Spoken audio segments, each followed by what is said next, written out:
Bismillahirrahmanirrahim. Assalamualaikum warahmatullahi wabarakatuh. Alhamdulillahirabbil alamin. Alhamdulillahilladzi anzala as-sakinata fi qulubil mu'minin liyazdadu imanan ma'a imanihim. Asyhadu an la ilaha illallah wahdahu la syarika lah wa asyhadu anna Muhammadan abduhu wa rasuluh la nabiyya wa la rasulahu ba'da. Baik para pemirsa channel Amirul dan Official yang dirahmati oleh Allah Subhanahu wa taala. Hari ini insyaallah kita akan membahas tentang ilmu yang sangat penting. Ya, bukan sangat penting lagi, sangat-sangat penting. Karena pada hari-hari ini banyak sekali penghafal Al-Quran yang katanya penghafal Al-Quran 30 juz. Ya, namun ketika dites masih ada hafalannya 3/4-nya, 15 juznya, ya 10 juznya. Ada yang lancar, ada yang tidak. Ada yang mungkin, ada yang tidak. Maka pada kesempatan kali ini insya Allah kita akan membahas tentang bagaimana ya, kita mengembalikan hafalan kita yang hilang. Ya, entah itu hafalan kita yang memang hilang, luput begitu dari ingatan kita, atau memang hafalan-hafalan yang belum menjadi mutkin. Maka judul kali ini kita akan membahas tutorial eksklusif ya, mengembalikan hafalan yang hilang jadi mutkin. Pertama-tama yang harus kita sadari dulu sebagai penghafal Al-Quran, kita itu menghafal Al-Quran ada potensi untuk hilang. Jadi ketika pertama kali kita menghafal Al-Quran, ya, seorang penghafal Al-Quran ketika dia pertama kali menghafal itu menjadi semangat. Ya, ziyadah itu semangat.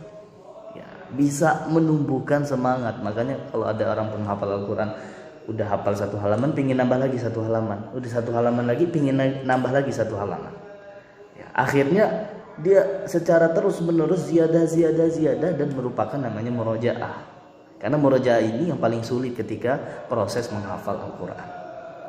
Akibatnya ada penghafal Al-Quran yang dia murojaahnya kurang tapi ziyadahnya oke ya, hafal 30 juz tapi hafalannya kurang oke, kurang mungkin. Ya. Nah, ini kenapa bisa menjadi seperti ini? Karena memang dari awalnya belum mendapatkan ilmu dalam menghafal Al-Quran. Akibatnya ketika dia mendapatkan semangat dalam menghafal, semangat dengan ziyadah, dia belum menemukan cara mempertahankan semangat daripada murojaah. Makanya di ibarat Rasulullah hafalan Al-Qurannya itu ibarat binatang liar kan, ya, binatang liar yang dia kalau dia nggak di murojaah dia bisa lari. Ya. Lalu bagaimana sebenarnya konsep menghafal Al-Quran dalam sisi murojaahnya sehingga bisa menjadi mungkin? Ya. Kita mengenal ketika kita menghafal Al-Quran, ya ada beberapa yang harus kita lakukan. Yang pertama menghafal ya, ada murojaah ya, menghafal dan murojaah. Dua spesimen ini harus teratur ya.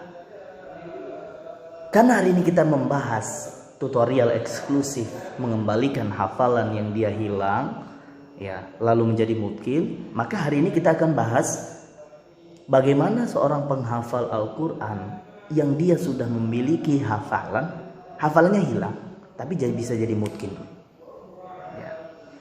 Yang pertama, kita harus analisis dulu. Ya, penghafal Al-Quran itu harus bisa menganalisis bagaimana kualitas hafalannya. Saya hafal berapa juz? Contoh, ada seorang penghafal Al-Quran dia hafal 5 juz. Dari 5 juz ini harus dia tahu mana hafalan yang dia mungkin, mana hafalan yang belum mungkin, mana yang hafalan yang sedang mungkinnya. Yaitu ada tingkatan-tingkatannya. Contoh kalau hafalan mungkin bisa dites kan? Ya, ukurannya bisa dites deh. Kalau ketika disambung ayat dia bisa jalan. Contoh hafalan yang sudah mungkin juz 1, juz 4, juz 5 contoh. Hafalan yang belum mungkin juz 2. Belum mungkin dari awal hingga akhirnya. Bagaimana cara mengulangnya? Itu ada caranya. Ada seorang penghafal Al-Quran ketika dia mengulang hafalan itu dia mengulang saja, nggak ada caranya. Contoh ketika dia menghafal Al-Quran nih. Ketika dia menghafal Al-Quran, dia punya hafalan juz 2 yang belum lancar. Juz 2 ada berapa halaman? Contoh 21 halaman. Cara dia mengulang hafalan itu mengulang secara langsungnya. Ya, jadi diulang seluruhnya dari sayaqulu alladzina atainahumul kitab wala taqulu liman yuqtalu. Halaman per halaman dia langsung baca aja. Dari halaman yang satu, halaman yang lain sampai halaman ke-21 dia ulang aja tuh. Jadi dia baca aja ngulangnya. Kalau ditanya udah murojaah berapa hari ini? 1 juz. Ya, 1 juz. Tapi 1 juznya itu hafalan murojaah yang dia kayak baca Al-Quran. Ya, ada yang seperti itu. Makanya hafalan dia nggak jadi mungkin. Ada orang yang ketika menghafal Al-Quran dia ngelancarinnya 1 halaman aja nih, setiap hari 1 halaman. Kalau ditanya sudah murojaah apa nih, 1 halaman aja. Cara bacanya dari sayaqulus sufaha alladzina atainahumul kitab, ya. Sayaqulus sufaha minan nasi ma wallahum lamu wa kadzalika ja'alnakum qad nara, ya kan? Alladzina qad nara taqalluba wajhika fis sama' wa kadzalika ja'alna qad taqalluba wajhika fis sama' falanwalli qiblatan tardaha fawalli wajhaka syatral masjidil haram wa haitsu ma kuntum fawallu wujuhakum syatr sampai bawahnya, lalu walain ataita. Ya, itu dia baca aja 1 halaman itu. Jadi dia ngulangnya dibaca 1 halaman, dibaca lagi 1 halaman, dibaca lagi 1 halaman. Ya, yang seperti ini belum juga tepat. Jadi ketika ada seorang penghafal Al-Quran dia langsung baca 1 halaman, 1 halaman, 1 halaman, 1 halaman. Saya target murojaah 1 juz yang belum lancar. Jadi saya murojaah setiap hari 1 juz. Dengan cara apa? Dia baca. Itu belum tepat. Atau dia baca 1 halaman nih. 1 halaman, ya udah selesai sampai itu juga belum tepat karena dia cara detailnya nggak dapet. Ya, bisa lancar tapi dia nggak dapet kedetailannya. Jadi ketika seorang penghafal Al-Quran itu semakin detail ketika murojaahnya, semakin kuatlah hafalannya. Bagaimana cara seseorang itu murojaah hafalan Al-Quran dengan detail? Jadi kalau ada seorang penghafal Al-Quran yang mau jadi hafalan mungkin, tapi dia nggak detail ketika murojaahnya, artinya ada yang salah dengan caranya. Ya, detail itu seperti seseorang mekaniker yang dia, ya seorang, nggak usah lah kita ambil gini perumpamaan, seorang mekaniker jam, ya, ahli jam. Ya, contoh di sini ya, Anda sudah siapkan. Ada seorang mekaniker jam, ada seorang mekaniker jam yang dia ya seorang yang ahli di bidang jam. Ya, kalau antum tahu jam Rolex, ya, jam Rolex itu kalau kita mau membenarkannya itu butuh namanya ketelitian. Otomatis dia. Ada seorang mekaniker jam. Ya, ini di sini ada mekaniker jam. Ya, ini seorang mekaniker jam. Ya, dia diberikan jam. Ya, sama seseorang yang dia ingin jamnya ini dibenarkan secara teratur dan berurutan dari 1, 2, 3, 4, 5, 6, 7, 8. Ada 8 jam. Seorang mekaniker diberikan jam untuk dibenarkan, untuk dibetulkan, untuk diperbaiki sehingga jamnya bisa menjadi jam yang baik, jam yang bisa berputar kembali. Coba Anda mau kasih perumpamaan nih sama antum. Ya. Sebagai seorang mekaniker jam, ya, atau sebagai seorang yang ahli di bidang jam, apa yang harus Anda lakukan supaya jam-jam ini bisa jadi baik? Ya. Tadi, ya, orang yang memberikannya itu, ya, dia ingin jamnya ini dibenarkan secara teratur, mulai dari 1, 2, 3, 4, 5, 6, 7, 8. Karena kenapa? Karena jam-jam Rolex ini ketika dia tidak dibenarkan secara teratur, dia tidak bakal tersambung. Ini jam khusus ya. Ya, ini sebagai perumpamaan saja. Apa yang harus antum lakukan sebagai seorang mekaniker jam? Apakah antum ingin membenarkannya satu persatu? Jadi satu antum benarkan pemutarnya gitu ya, dinamonya, satu lagi antum benarkan lagi, satu lagi antum benarkan lagi, satu-satu, tapi antum ngerjainnya nggak langsung 100%, antum 5% dulu, habis itu ini 5%, 5%, 5%, 5%, atau antum ganti-ganti tuh ngerjain yang ini, habis itu setelah itu baru berapa jam ngerjain yang ini, lalu 1 jam lagi. Kira-kira jam-jam ini bakal lama nggak jadinya nih? Bakal lama kan? bakal lama karena dia nggak detail dan bisa jadi ada sesuatu nanti yang keliru karena butuh namanya kefokusan ya dalam membenarkannya atau antum benarkannya ya jam-jam ini nggak langsung 5% dulu 10% dulu ya 10%. Ibarat orang yang tadi baca satu halaman, dia baca tuh satu halaman selesai, dia ulang lagi satu halaman. Nah, ini masih kurang tepat juga. Ya, memang betul tapi masih ada nanti ya kefokusan yang kurang karena dari ayat-ayatnya belum diurang ayat-ayat dari jam-jamnya itu ya. Ini nyambung ke ayat nanti soalnya. Ya, dari jam-jamnya itu belum secara detail tuh. Ya, kalau antum melihat orang yang membenarkan jam dia teliti banget tuh satu-satu.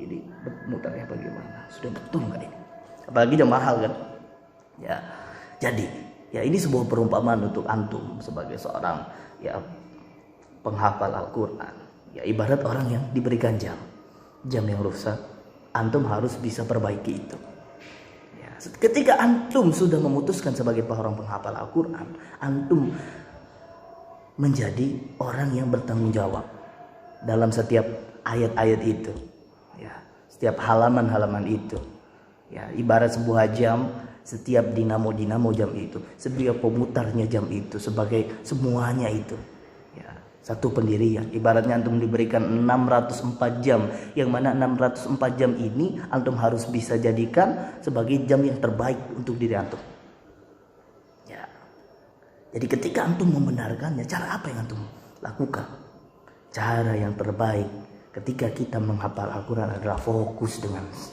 satu jamnya.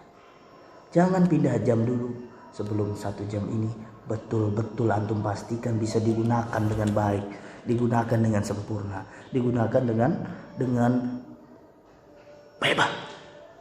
Harganya mahal. Gitu loh. Jadi jadikan satu halaman hafalan antum itu harganya tinggi. Ya buat orang. Kita ambil di sini salah satu contoh ya ketika kita ingin melancarkan hafalan Al-Quran saya sufa. Contoh antum udah lancar nih juz 1 juz 4 udah lancar, juz 3 udah lancar, juz 2 belum lancar. Gimana caranya? Apakah antum membacanya dari awal dari dibaca atau antum detail? Cara yang terbaik itu detail. Jadi lancarkan dulu satu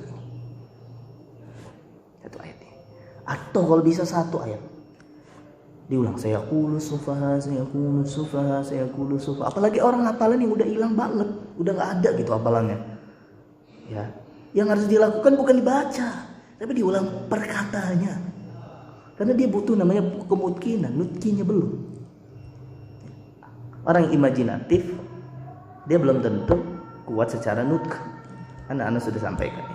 Jadi yang harus antum lakukan, antum pastikan satu ayatnya, bahkan satu barisnya, bahkan perkataannya itu nemplok tuh di kepala antum, nemplok di sini. Saya kulu sufaha minan nas minan. Apa nggak capek kayak gitu? Ya kan? Kan Ami Wildan official nih ya. Ya apa nggak capek nih Ami Wildan kayak gitu? Kalau antum udah biasa. Nggak bakal capek, malah itu udah pahala. Ya, jadi pastikan satu barisnya itu lancar. Satu baris, baru setelah itu satu barisnya lagi. Jangan lupa ketika udah selesai satu ayat dibaca lagi satu ayatnya sampai benar-benar mungkin nyambung ayat kedua dibaca lagi, terus sampai akhir ayat 143. Itu cara ulang hafalan yang benar. Jadi kalau ada kejadian orang yang menghafal Al-Quran 15 juz lancar, 15 juz gak lancar, ya itu karena dia belum kurang dari sisi nutkinya. Apalagi 15 juz yang lancar ini kita belum lihat nih. 15 juznya lancarnya itu gimana lancarnya? Ya, bisa lancar bener gak? Dites langsung 1 detik bisa langsung nyambung atau enggak? Ya, kalau nanti udah sampai tahap yang lebih tinggi tuh udah sampai per ayat tuh. Ya, udah sampai per halaman udah bisa, per ayat juga sudah bisa, bahkan dia nomornya juga bisa. Ini saya selama 10 tahun dalam memurojaah Al-Quran, saya kan dari kelas 5 SD ya menghafal Al-Quran ya sampai kelas, setelah itu sampai kelas 3 SMP itu saya sudah selesai 30 juz. Setelah itu saya ngulang tuh ya, jadi kelas 3 SMP itu saya udah biasa 15 juz sehari untuk nutkinya. Kelas 1 SMA saya biasakan 15 juz. Ya, sampai ke kelas 3, kelas 2 SMA gitu ya. Sekitar 20 juz. Ya, itu saya sampai hilang tuh suara saya untuk memperkuat nutki saya. Baru setelah itu saya masuk murojaah ngajar. Ya, murojaah ngajar, jadi saya tidak mengulang hafalan. Bukan saya nggak ngulang hafalan ya, tapi murojaah saya itu sambil ngajar. Jadi orang setoran saya baca. Gimana ke kualitas hafalan saya, dan ternyata hafalan nggak hilang. Baru setelah itu saya masuk ke murojaah angka, ya, dan murojaah angka ini ternyata nggak boleh sambil ngajar. Ya, kalau kita sambil ngajar hilang hafalan itu. Pernah saya hafal sekitar 2 juz itu sampai 100 Al-Baqarah. Lalu setelah itu saya tinggalkan, hilang di hafalannya. Dia harus fokus ternyata. Ya, dan pada tahap ini saya lagi fokus nih. Gimana caranya saya melihat halaman itu 140 halaman misalkan ya, ayat 144. Ya, bagaimana saya membacanya qad nara taqalluba, ya kan? Surah Al-Baqarah qad nara taqalluba. Jadi saya menyebut 144 ini bukan 144 lagi, tapi saya bacanya qad nara taqalluba wajhika fis sama. Ya, ayat 18 hubub mun ummi qamlayat. Ya kan? Nah, itu harus saya samakan tuh.